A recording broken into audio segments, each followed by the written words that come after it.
100 शब्द प्रति minute dictation start.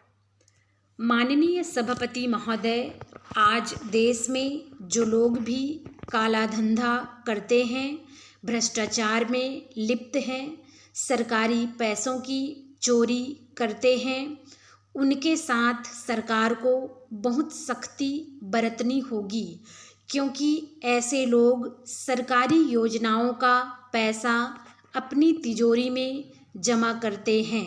ऐसे लोग सरकारी योजनाओं का लाभ पूरी तरह से जनता तक पहुंचने के मार्ग में एक बहुत बड़ी बाधा पैदा करते हैं।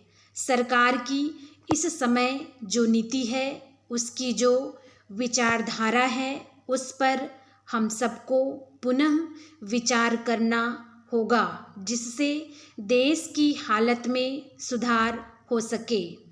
माननीय सभापति महोदय, पहले की सरकारों के ज़माने में करोड़ों रुपये का अनाज बाहरी देशों से मंगाया जाता था, किंतु अब धीरे धीरे प्रतिवर्ष देश में अनाज का उत्पादन बढ़ रहा है और हम अनाज के मामले में आत्मनिर्भर हो रहे हैं।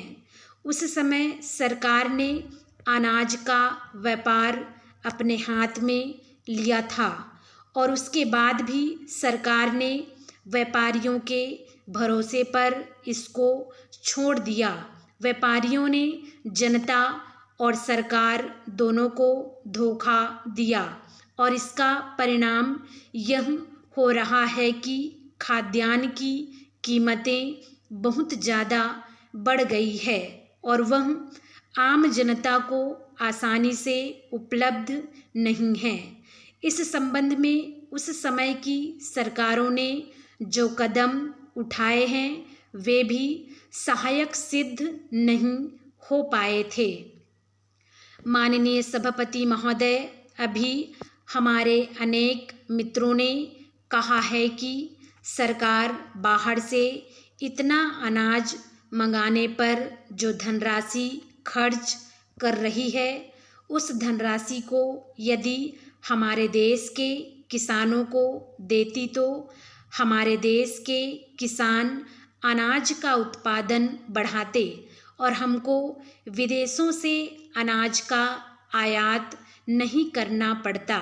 इसलिए मैं चाहता हूँ कि अनाज के संबंध में हमारी एक साफ और बिल्कुल स्पष्ट नीति होनी चाहिए। किसान को क्या चाहिए वह हम उसे दें और किसान से क्या लेना है उसका मूल्य निर्धारित करें। इसके लिए हमें एक राष्ट्रीय मूल्य नीति का निर्धारण करना होगा। किसान का अनाज उत्पादन करने में कितना खर्च होता है और उसको आवश्यकता की चीज़ें किन दामों पर मिलती है, इन दोनों में तालमेल होना चाहिए। किसान गन्ना पैदा करें, किसान सरसों पैदा करें, किसान चना पैदा करे, तो उसको कुछ तो लाभ होना चाहिए। मैंने इस सदन में पहले भी कहा था कि खेती को नुकसान का नहीं बल्कि मुनाफे का धंधा बनाने पर ही देश में अनाज का उत्पादन आशा के अनुसार बढ़ेगा और खाद्यान्न की समस्या का कोई हल निकल सकेगा। माननीय सभापति महोदय, आप कहते हैं कि इंच ज़मीन में मत छोड़ो, हर जगह अन्न पैदा करो, लेकिन हमारा क्षेत्र ऐसा है जहां सिंचाई की व्यवस्था बहुत दयनीय है, इसलिए हम अन्न का उत्पादन नहीं कर पाते। इसके लिए हमें सिंचाई की योजनाएं बनानी पड़ेंगी। स्टॉप।